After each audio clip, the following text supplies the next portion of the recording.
एटा police को मिली बड़ी सफलता। 2 दिन पहले हुई मूर्ति चोरी का किया खुलासा।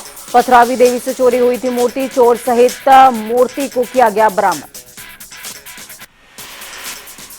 आगरा में कबड्डी प्रतियोगिता के खिलाड़ियों के आपस में झड़प। दर्जनों युवकों ने 4 लोगों को पीटा। पूरी घटना का लाइव वीडियो सोशल मीडिया पर धड़ल्ले से हो रहा है वायरल। बरेली मेले से जुए का वीडियो सोशल मीडिया पर हुआ वायरल वीडियो के आधार पर थाना पुलिस ने आरोपी को किया गिरफ्तार। हर साल की तरह थाना शीशगढ़ क्षेत्र में चल रहा था मेला। बदायूं में जमीनी विवाद में युवक को मारी गई गोली। मौके पर पहुंची पुलिस ने घायल को जिला अस्पताल में कराया भर्ती। युवक की हालत बनी हुई है नाजुक। लखनऊ में जाम में फंसी टीम इंडिया की बस। होटल से स्टेडियम जा रही बस जाम में फंसी रही। लखनऊ में शहीद पथ पर लंबा जाम लगा हुआ था। वाराणसी विश्वनाथ धाम में भी प्रसाद बनाने की तैयारी। तिरुपति मंदिर की तर्ज पर बनाया जाएगा प्रसाद। मुख्य सचिव की बैठक में हुई है चर्चा। बाराबंकी में जमीनी विवाद को लेकर 2 पक्षों में मारपीट। एक युवक को आई गंभीर चोटें। आनंद पानन में पहुंचाया गया सामुदायिक स्वास्थ्य केंद्र। जिला अस्पताल किया गया रेफर। फतेहपुर में धारदार हथियार से की गई व्यापारी की हत्या। गले और सिर में आई गंभीर चोटें। हत्या की वारदात से इलाके में मचा हड़कंप। पूरे मामले की तफ्तीश में जुटी पुलिस। पति पत्नी के बीच मनमुटाव के चलते हत्या की आशंका। कुशीनगर में बढ़ती ठंड में फिर घने कोहरे ने दी दस्तक। घने कोहरे की वजह से गाड़ियों की रफ्तार हुई कम। जीरो विजिबिलिटी की वजह से गाड़ियों की रफ्तार पर लगा ब्रेक। 10 दिन की राहत के बाद फिर घने कोहरे से लोग हुए परेशान।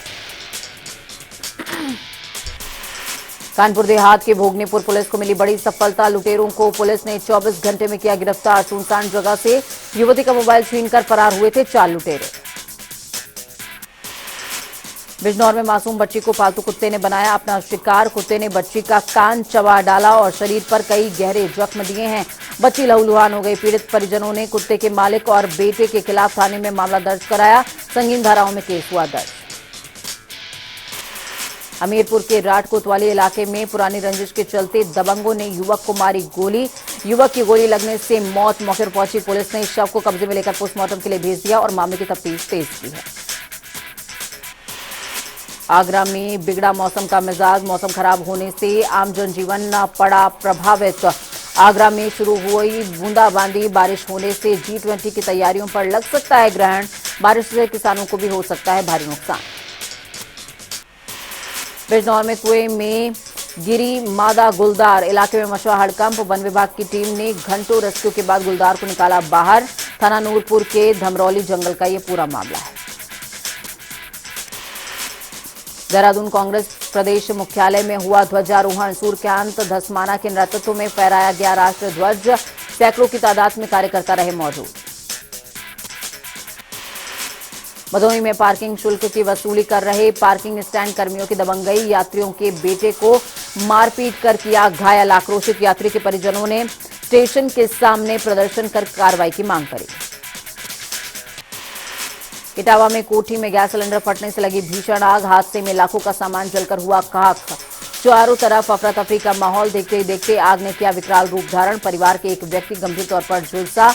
मौके पर पहुंची पुलिस सहित फायर ब्रिगेड की टीम ने आग पर पाया काबू। सहारनपुर में जेसीबी और डंपर के बीच भिड़ंत। हादसे में जेसीबी चालक की मौत। कोहरे के चलते हुआ है हादसा। सहारनपुर में बाइक गैंग के 2 शातिर आरोपी हुए गिरफ्तार। तेज बाइक पर मोबाइल फोन और चेन स्नैचिंग जैसी वारदातों को दिया करते थे अंजाम। एसपी देहात सूरज कुमार राय ने प्रेस वार्ता करते हुए दी जानकारी। मिर्जापुर में जर्जर पुल पर फिर खर्च होंगे करोड़ों रुपए। पुराने पुल की मरम्मत को कर भारी वाहनों को फिर से गुजरने की तैयारी की जा रही है। हर साल करोड़ों रुपए खर्च करके मरम्मत के नाम पर दी जा रही है। भारी वाहनों को चलाने का क्लियरेंस सेतु निगम हर बार मरम्मत के नाम पर बनाता है करोड़ों का एस्टीमेट। इस बार फिर से 7.14 करोड़ का एस्टीमेट शासन को भेजा गया। मुरादाबाद के मझौला क्षेत्र में आदमखोर घोड़ों ने मचाया आतंक। आवारा घोड़ों ने अब तक लगभग आधा दर्जन लोगों पर कर चुके हैं जानलेवा हमला। आदमखोर घोड़ों के हमलों का सीसीटीवी फुटेज भी आया है सामने।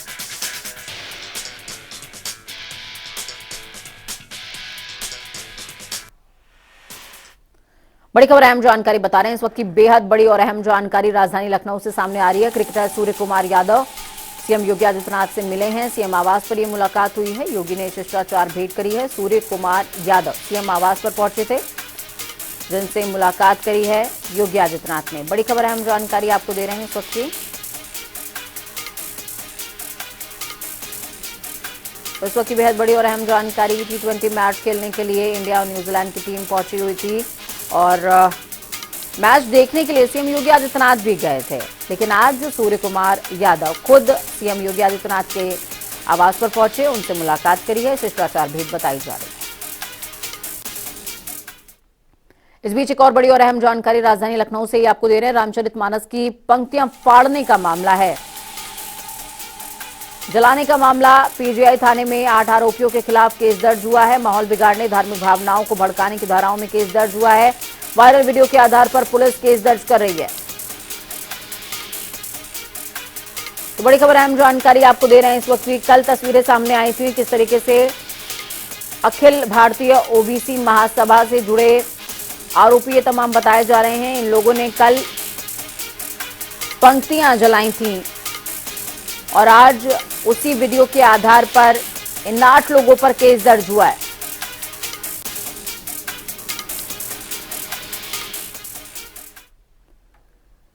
विंध्याचल धाम में पहुंचे अयोध्या के स्वामी जीयर करपात्री महाराज। इस दौरान आपको बता दें कि स्वामी जीयर करपात्री ने सपा नेता स्वामी प्रसाद मौर्य का डीएनए टेस्ट कराए जाने की मांग की है। स्वामी जीयर करपात्री महाराज ने सनातन संस्कृति पर किए जा रहे हमले को मानसिक दिवालियापन बताया है और कहा, सनातन संस्कृति सदैव अहिंसावादी रहा है। उन्होंने धीरेन्द्र शास्त्री पर किए जा रहे घेराबंदी की निंदा भी इस दौरान की। कहा, बालक धीरेन्द्र अच्छा काम कर रहा है। भगवान चमत्कार नहीं, आस्था का विषय है। मैं मुख्यमंत्री से निवेदन करूंगा, मैं राष्ट्रपति को भी पत्र लिखूंगा कि मिर्जापुर का नाम जो है ये विंध्याचलपुरम रखा जाए। ऐसा क्यों महाराज जी? मतलब मिर्जापुर तो नाम तो यही है। नहीं ठीक है, मिर्जापुर नाम ठीक है, तो आपने आज फैजाबाद को अयोध्या क्यों कर दिया? इलाहाबाद को प्रयागराज क्यों कर दिया? भाई जब इलाहाबाद को प्रयागराज कर सकते हैं, फैजाबाद अयोध्या कर सकते हैं, तो क्या आप मिर्जापुर को विंध्याचलपुरम नहीं कर सकते हैं? ये कोई कारण तो है नहीं। तो इसके लिए आप पत्र मैं पत्र लिखूंगा। व्यक्तिगत तौर से मुख्यमंत्री मेरे छोटे भाई के रूप में है, बड़े अच्छे स्नेहिल संबंध है, मुलाकात होगी, मुझसे व्यक्तिगत तौर से कहूंगा, पत्र भी लिखूंगा, राष्ट्रपति को लिखूंगा कि करपात्री जी, ये जी स्वामी ने कहा है कि मेरी माँ के प्रति आस्था है, इसका नाम जो है मिर्जापुर का नाम जो है विंध्याचलपुरम रखा जाए। तो वहीं बड़ी खबर अहम जानकारी आपको दे रहे हैं एमएलसी चुनावों से जुड़ी हुई। एमएलसी चुनावों को लेकर के वोटिंग लगातार चल रही है। शिक्षक स्नातक कोटे की 5 सीटों पर वोटिंग हो रही है। सुबह 8 बजे से शाम को 4 बजे तक, यानी कि अब से कुछ ही घंटों तक ये मतदान होना है। 3 खंड स्नातक सीटों के लिए 44 प्रत्याशी मैदान में हैं, जबकि खंड शिक्षक एमएलसी के लिए 19 प्रत्याशी चुनावी रण में अपनी जान झोंक रहे हैं।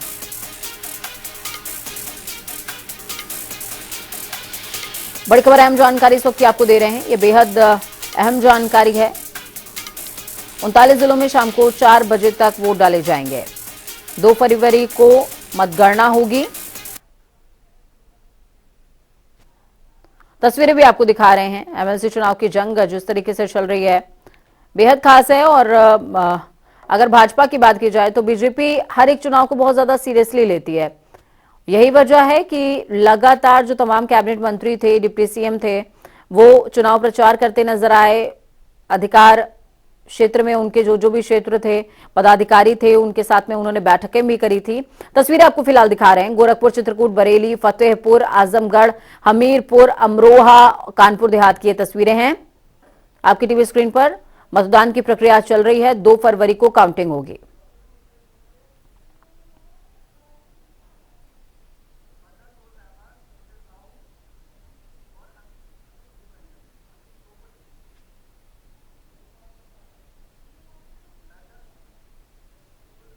चलिए ग्राउंड जीरो का रुख करते हैं। बरेली से हमारे साथ में फजलुर रहमान जुड़ चुके हैं। फजल, क्या कुछ अपडेट है ग्राउंड जीरो से?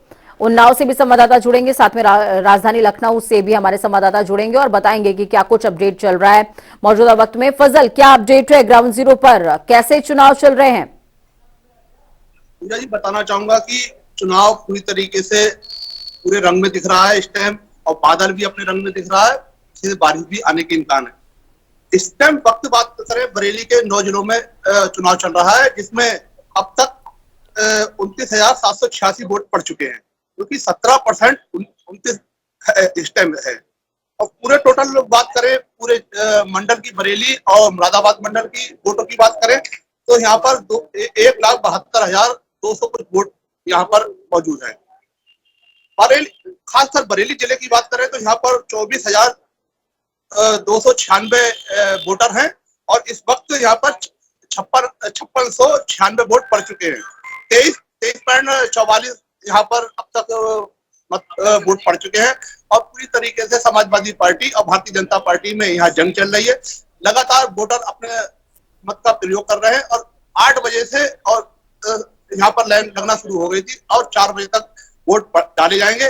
जो लोग अंदर आ जाएंगे ग्राउंड के, तो उनके वोट लगातार डाले जाएंगे, नहीं तो 4 बजे के बाद यहाँ का गेट बंद कर दिया जाएगा। बिल्कुल ठीक है, बरेली का रुख वापस से मैं करूंगी। फजल, आप ग्राउंड जीरो पर लगातार नजर बनाए रहिए। अनूप जुड़े हुए हैं राजधानी लखनऊ से, अभिनव श्रीवास्तव कानपुर से, संजय साहू चित्रकूट से हमारे साथ में मौजूद हैं। रुख इसके बाद चित्रकूट का करेंगे। चित्रकूट बेहद खास हो जाता है हर लिहाज से। संजय, क्या कुछ अपडेट है ग्राउंड जीरो से? किस तरीके की वोटिंग चल रही है? मतदान प्रक्रिया में लोग कितना उत्साहित है, कितना पार्टिसिपेट कर पा रहे हैं?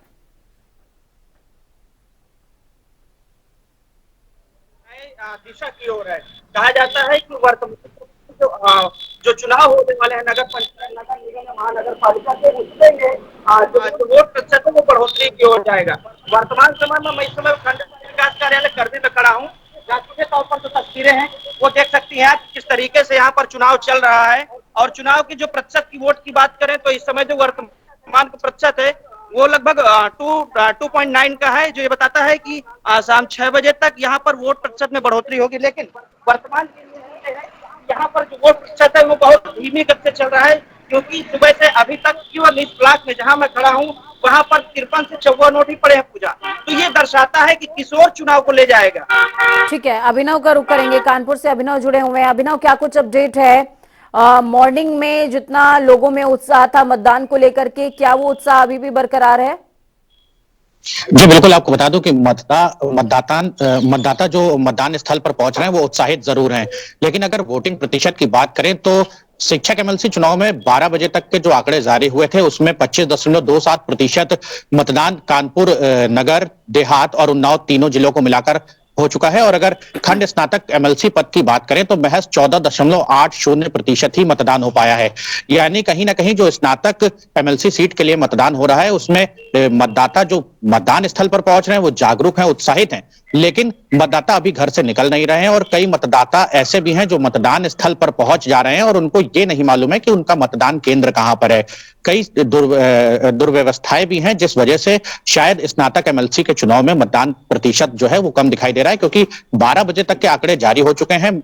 4 बजे तक वोटिंग होनी है, महज 4 घंटे बाकी हैं। तो अब कितना प्रतिशत और बढ़ पाएगा, इसको लेकर भी अभी स्थिति कुछ ही देर में स्पष्ट रूप से साफ हो जाएगी, क्योंकि 2 बजे फिर आंकड़े जारी होंगे और इसके बाद ये बताना संभव हो पाएगा कि किस तरह से मतदाता जो है वो मतदान स्थल पर पहुंच रहे हैं। चूंकि और भी चुनावों में देखा गया है, चाहे वो विधान सभा के चुनाव हो या और नगर निकाय के चुनाव हो, मतदान स्थल को सजाया जाता है, आदर्श मतदान केंद्र बनाए जाते हैं, लेकिन इस बार ऐसा कुछ मतदान केंद्रों पर नहीं नजर आ रहा है। मेरे पीछे एक मतदान केंद्र है, एसजीएम इंटरनेशनल स्कूल है इंदिरा नगर का, और यहाँ पर आप तस्वीरों में देख पा रहे हैं कि किस तरह से एक एक करके आराम से सुरक्षा व्यवस्था के तो पुख्ता इंतजाम किए गए हैं, लेकिन जो भीड़ एक होती है, जो मतदाता कतार में लगकर मतदान करते हुए हर चुनाव में नजर आते हैं, तो ऐसा कहीं नहीं नजर आ रहा है। क्योंकि महज दोनों सीटों पर अगर कुल मिला के बात करें तो 2,37,000 ही मतदाता हैं। और हर बार के स्नातक चुनाव में ये होता है कि जैसे जो पूर्व में वोटर हैं उनके अंदर एक स्थिति ये साफ नहीं हो पाती कि वो अगले चुनाव में भी वोटर होंगे कि नहीं होंगे, क्योंकि हर बार हर चुनाव के पहले उनको अपना मतदाता फॉर्म भरकर अपने आप को मतदाता इस चुनाव के लिए बनाना होता है। तो कई ऐसे लोग भी यहाँ पर मतदान केंद्र पर वोट डालने पहुंचे थे जो पूर्व के चुनाव में तो मतदाता थे, लेकिन इस बार उनके नाम वोटर लिस्ट में नहीं थे। उनको ये पता ही नहीं था कि उनको फॉर्म भर के फिर से मतदाता बनना पड़ेगा। यानी तो कि ये कहा जा सकता है अभिनव कि कहीं ना कहीं जो अव्यवस्थाएं हैं उनका शिकार हुआ है ये चुनाव। अनूप के पास मैं जाऊंगी, राजधानी लखनऊ से अनूप जुड़े हुए हैं। अनूप, जिस तरीके से अभिनव बता रहे हैं, संजय बता रहे हैं, फजल जुड़े हुए हैं हमारे साथ बरेली से, वो भी बता रहे हैं, तमाम लोग बता रहे हैं कि वोटिंग परसेंटेज बहुत स्लो है और खंड स्नातक स्तर का जो एमएलसी चुनाव है उसके लिए तो वोटिंग बहुत ही ज्यादा स्लो है और जिसके पीछे वजह सबसे बड़ी अव्यवस्थाएं हैं।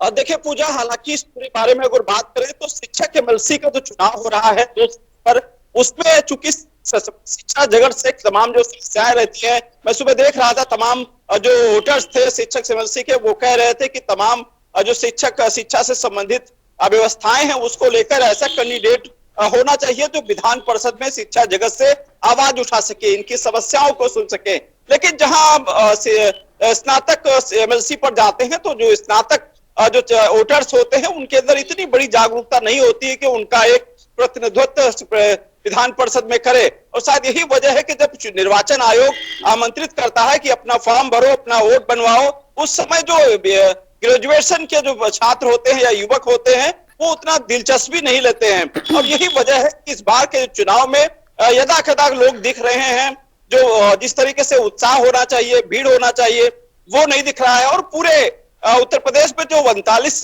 जिलों में मतदान हो रहा है वहां पर जो भारतीय जनता पार्टी और समाजवादी पार्टी की सीधे टक्कर है।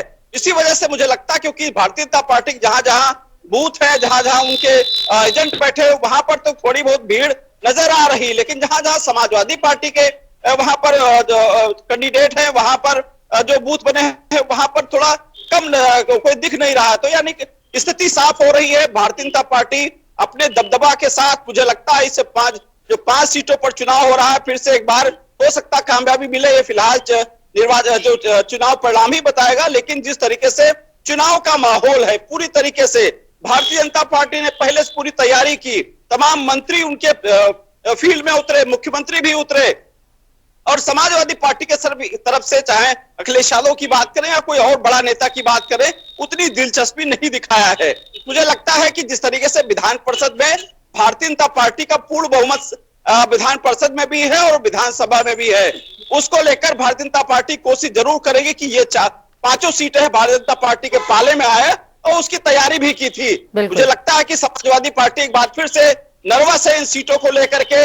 यही वजह है कि समाजवादी पार्टी ने पूरी कोशिश नहीं की है इस चुनाव को लेकर के, पूरे चुनाव को लेकर ज्यादा सीरियस नहीं लिया है। और जिस तरीके से अनूप आप बता रहे हैं समाजवादी पार्टी ने पूरी कोशिश नहीं करी, ठीक वैसा ही नजर भी आया ग्राउंड जीरो पर। यदा कदा तमाम जो खबरें रही वो बीजेपी के जो लोग थे, प्रतिनिधि थे, उनकी तो जरूर आ रही थी कि वोटों की अपील कर रहे हैं, लेकिन समाजवादी पार्टी की ऐसी कोई खबर सामने नहीं आ रही थी। गाहे बगाहे इक्का दुक्का खबर आ जा रही थी तो आ जा रही थी कि लोग जा रहे हैं, अपील कर रहे हैं, शिक्षकों से मुलाकात कर रहे हैं, लेकिन बीजेपी कॉन्टिन्यूअसली कैंपेनिंग में लगी रही है। शायद उसी का असर नजर भी आ रहा है। लेकिन मैं ये समझना चाह रही हूं अनूप, देखिए खंड स्नातक स्तर के जो वोटिंग परसेंटेज है वो इतना ज्यादा कम क्यों है? क्या हम इसका आकलन कर सकते हैं?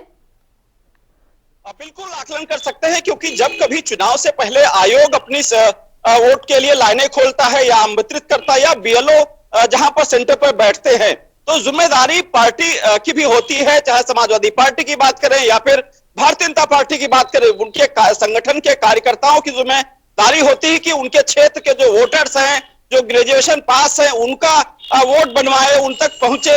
और यही वजह रही कि समाजवादी पार्टी की तरफ से मुझे लगता है वहां पर कोई जागरूकता नहीं पहुंची है। थोड़ा बहुत भारतीय जनता पार्टी के जो कार्यकर्ता हैं वो लोगों तक पहुंचे हैं, इसी वजह से वोट की संख्या है वो भी बहुत ज्यादा नहीं है। और यही वजह है कि जो वोटर्स हैं वो बहुत कम है। हालांकि ग्रेजुएशन के बाद जब और सबसे बड़ी बात अनूप, जैसे कि अभिनव बता रहे हैं कि हर बार जो है जो मतदाता होता है उसको अपने आप को एनरोल करना होता है, एनरोल करके अपने आप को ये प्रूव करना होता है कि भाई मैं इस बार मतदान प्रक्रिया में पार्टिसिपेट कर रहा हूं तो मेरा भी वोट आप काउंटेबल करिए, मतलब ये भी काउंट होना चाहिए। उसमें शायद थोड़ी सी अव्यवस्था देखने को मिली है, इस वजह से इस तरह के हालात हैं। चित्रकूट का रुख मैं वापस करूंगी। संजय, ग्राउंड जीरो की हम बात कर रहे हैं। अभिनव ने साफ तौर पर बताया कि किस तरीके से बीजेपी और सपा के बीच में टक्कर है, लेकिन खंड स्नातक स्तर के जिस गति से मतदान होने चाहिए उस गति से नहीं हुए हैं। अगर हम चित्रकूट की बात करें, हम बुंदेलखंड की बात करें, क्या इसी तरीके के हालात नजर आ रहे हैं वहां पर भी? देखिए पूजा, एक बात तो मैं क्लियर कर देना चाहता हूँ कि चित्रकूट की सदर विधानसभा सीट वो सपा के खाते में है और इसके पहले जो नगर निकाय का चुनाव था वो भी सपा के खाते में था। तो इस बार का जो नगर निकाय का चुनाव है वो जाहिर सी बात है कि भाजपा अपनी ओर खींचने को करेगी। लेकिन वर्तमान समय की स्थिति यह है कि लगातार हमने बैठकों में ये देखा, जैसे हमारे संवाददाता अनूप जी ने कहा कि बीजेपी प्रचार प्रसार में कोई कसर नहीं रख रही है, लेकिन समाजवादी पार्टी इससे कहीं पीछे है। हमने यहाँ भी देखा कि कई जगह भाजपा की बैठक हुई, लेकिन समाजवादी पार्टी पता नहीं गुपचुप तरीके से कहाँ गुम हो गई है। विपक्ष के एक ही नेता है यहाँ पर चित्रकूट में, सपा की सीट भी है, तो ऐसे में जाहिर सी बात है कि आपको इस चुनाव में पूरी तैयारी के साथ उतरना चाहिए था, क्योंकि एक विधायक के पास बहुत बड़ी जिम्मेदारी होती है पूजा। तो बिल्कुल, चलिए बरेली का रुख करेंगे। फजल, सपा क्या रामायण की प्रतियां जलाने में इतनी ज्यादा व्यस्त हो गई कि बरेली में भी ध्यान नहीं दे पाई है क्या? यहाँ बरेली की बात करें, बरेली में समाजवादी पार्टी में गुटबाजी पूरी तरीके से चरम पर है। क्योंकि गुटबाजी इतनी है कि यहाँ पर जो उनके वोटर थे, वोटर भी अपने निकाल नहीं पाए और जो प्रचार करना चाहिए था वो प्रचार भी नहीं कर पाए। भारतीय जनता पार्टी का बहुत बढ़िया रहा। इससे साथ इन्होंने लगातार भारतीय जनता पार्टी वालों ने गांव-गांव गए और वोटरों से पूरी तरीके से संबंध बनाए रखा और उन्हें व्यवस्था कैसी रही है फजल? व्यवस्था कैसी रही है? क्योंकि अभिनव बता रहे हैं, अभिनव ने पॉइंट टू पॉइंट बताया है कि किस किस तरीके से व्यवस्थाएं अव्यवस्थित यहाँ पर नजर आई हैं और वही वजह है कि कहीं ना कहीं वोटिंग परसेंटेज इफेक्टेड हुआ है। तो बरेली में क्या अव्यवस्थाएं नजर आ रही हैं? व्यवस्थाओं की बात करें तो यहाँ पर व्यवस्थाएं पूरी तरीके से जैसे होना चाहिए थी, विधानसभा में होती थी या लोकसभा में होती थी, वैसी व्यवस्थाएं कुछ भी नजर नहीं आई। शासन प्रशासन ने कोई अच्छी तरीके से तैयारी नहीं की और इलेक्शन करा दिया। यहाँ पर ज्यादातर लोग बारिश में भीग रहे हैं। मेरे पीछे आप बरेली में बारिश शुरू हो गई है, मुझे भी थोड़ा सा इधर आना पड़ा, तो बारिश की वजह से और भी डिले होगा क्योंकि व्यवस्थाएं पूरी तरीके से सही नहीं है। क्योंकि कोई ना बैठने की जगह है, ना वोटर को पहुंचाने की बात करें तो वोटर को पहुंचाने का कोई व्यवस्था नहीं है। वोटर कैसे जाएगा, कहाँ जाएगा, होने की जगह बिल्कुल व्यवस्था नहीं है। अब बारिश शुरू हो गई है बरेली में, तो यहाँ पर किसी को खड़े होने की जगह नहीं है कि बारिश से बचा कैसे जाए। ठीक है, अभिनव के पास में जाऊंगी। अभिनव, आपसे ही मेरा आखिरी सवाल होगा, उसके बाद हम क्लोज करेंगे। अभिनव, देखिए, हम लगातार बात कर रहे हैं बीजेपी और सपा की कार्यशैली की। बीजेपी, इसमें कोई दो राय नहीं है कि हमेशा ही चुनावी मोड में रहती है और उन्होंने कैंपेनिंग भी बहुत तगड़ी करी। कंपैरेटिवली सपा ने क्या कानपुर में उतना ज्यादा ध्यान नहीं दिया जिस तरीके से चित्रकूट के लिए आश्वस्त कर रहे हैं संजय? वो कह रहे हैं साफ तौर पर कि कुछ तो ऐसी सीटें हैं जो सपा के खाते में जा सकती हैं, कुछ ऐसे बूथ हैं जो सपा के खाते में जा सकते हैं। कि कानपुर के अंदर भी इसी तरह की सिचुएशन है? जी बिल्कुल, आपको बता दूं कि जो खंड स्नातक चुनाव यहाँ पर हो रहा है विधान परिषद के सदस्य चुनने के लिए, इस पर लगभग पिछले 100 सालों से कानपुर के स्वरूप परिवार का कब्जा था। जागेंद्र स्वरूप जो एमएलसी रहे थे, उनके निधन के बाद यहाँ उपचुनाव हुआ और भारतीय जनता पार्टी ने यहाँ अरुण पाठक को प्रत्याशी बनाया और उन्होंने उपचुनाव में उनके बेटे मानवेंद्र स्वरूप को हराकर इस सीट पर कब्जा किया। यानी भारतीय जनता पार्टी पहली बार इस सीट पर निर्वाचित होकर आगे आई। उसके बाद नियमित चुनाव में भी उन्होंने मानवेंद्र स्वरूप को शिकस्त दी। स्वरूप परिवार जब इस सीट पर लड़ता था तो एक तरफ से स्वरूप परिवार का खेमा होता था और दूसरी तरफ से पिछले चुनावों में देखने को मिला कि भारतीय जनता पार्टी का खेमा रहा। चुनाव दोनों तरफ से जब बराबरी का हुआ तो मतदाता भी अपने घरों से निकले और मतदान स्थल तक पहुंचे। चूंकि इस चुनाव में स्वरूप परिवार इस चुनाव से पहली बार इन लगभग 110 सालों में इस चुनाव से बाहर है, तो कहीं ना कहीं भारतीय जनता पार्टी के जो प्रत्याशी हैं वो अपनी जीत को सुनिश्चित एक बार फिर से मान रहे हैं। शायद यही वजह थी कि चुनाव के 1 साल पहले से लगातार बीजेपी के प्रत्याशी की तरफ से मतदाताओं को जागरूक किया जा रहा था, उनके फॉर्म एनरोल्ड करवाए जा रहे थे, उनको मतदाता बनवाया जा रहा था। ऐन मौके पर समाजवादी पार्टी ने भी डॉक्टर कमलेश कुमार यादव को इस चुनाव में उतारकर इस चुनाव को रोचक बनाने की कोशिश जरूर की, लेकिन जिस तरह से भारतीय जनता पार्टी के कार्यकर्ताओं ने, सदस्यों ने मतदाताओं को एनरोल तो करवाया, लेकिन अब जब चुनाव में स्वरूप परिवार नहीं है तो इतनी मेहनत वो भी नहीं कर रहे हैं और जो मतदान स्थल तक मतदाता पहुंच जा रहे हैं वो मतदान कर रहे हैं।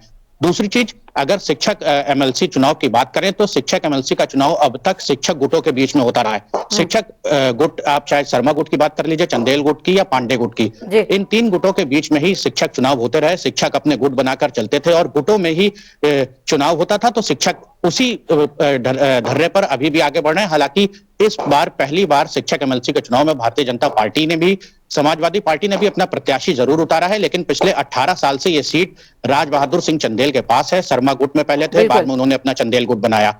तो कहीं ना कहीं शिक्षक अभी भी गुटों में ही बटा हुआ है और शायद यही वजह है कि भारतीय जनता पार्टी की अगर कानपुर, उन्नाव और कानपुर देहात शिक्षक एमएलसी सीट की बात की जाए तो उन्होंने यहाँ से वेणु रंजन भदौरिया को प्रत्याशी घोषित बिल्कुल, किया। बहुत शुक्रिया अभिनव। ये जो गुटबाजी है ये कहीं ना कहीं तमाम जो संगठन है, पार्टी है, उनके लिए थोड़ी सी मुश्किल खड़ी करते नजर आए हैं। लेकिन हाँ, अब एमएलसी प्रत्याशियों के लिए जो चुनाव प्रक्रिया चल रही है उसमें वोटिंग परसेंटेज इनक्लोज हुए हैं, परसेंटेज बहुत स्लो हैं, जिसमें अव्यवस्थाओं का बहुत बड़ा रोल यहां पर देखने को मिला है। वक्त छोटे से ब्रेक के उस पार खबरों का सफर लगातार जारी रहेगा। बने रहिए जनता टीवी के साथ, क्योंकि हमें आपकी ताकत अपना और अपनों का बहुत